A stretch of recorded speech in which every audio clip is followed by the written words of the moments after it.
Well, the last stand is here, and as I'm sure like everyone knows, it's the return of Arnold Schwarzenegger in an acting role. You know, instead of like being like making cameos or like being a wee support actor in some films, you know, this is him, you know, his own standalone role, you know, and it's action flick, it should be good, and that's what I think, it should be good. Sadly, it's not really as good as you're hoping for it to be. I will say this, right, Arnold is sort of good in the film, and what I like about this film that they do really well is to show how old Arnold is getting. Like, he's not the same as he was, like say when he was in Terminator, Predator, other sort of cheesy action films back in the day. You know, so he is quite old, and I love the fact that they play through that. You know, he's finding it hard to get up. You know, he doesn't have the same stamina as he did back in his heyday. But one of the problems is with this, it holds back quite a lot with even Arnold does himself. Like, I remember driving home after seeing this, and I was thinking, he didn't really say any one-liners that I could remember, so obviously that's a bit of a setback. And like I said, the rest of the film, however, is not really that good.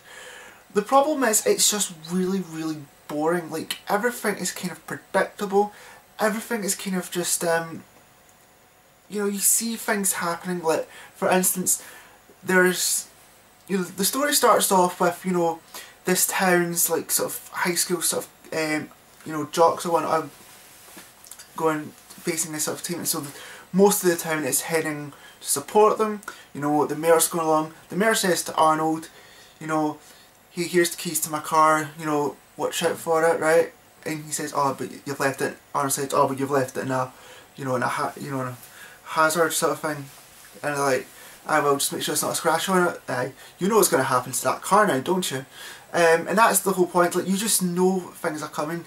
And one of the biggest problems I actually really did have with this film is actually the villain, like the main bad guy.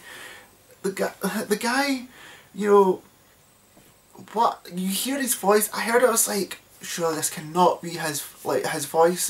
It just sounds pathetic. It sounds like so he's trying to put on an American accent even though he's American. One of the other main problems I have, and this is actually the main one, is I walked out of the cinema, got in my car, drove home, got here, and as I was kind of trying to think of what to say, I couldn't remember most of what happened through the film. That is kind of like, normally I do tend to remember a few things like in films, but this one I was just like, I just can't remember. Like, obviously I remember Johnny Knoxville, and that's fine, his character was just basically Johnny Knoxville. It's totally is forgettable. This film will be out like in the cinema for like a few weeks, and then it'll just kind of disappear, like with a lot of films. So, but if you are wanting to catch it, I'd probably say catch it now, but you probably will be maybe a wee bit disappointed.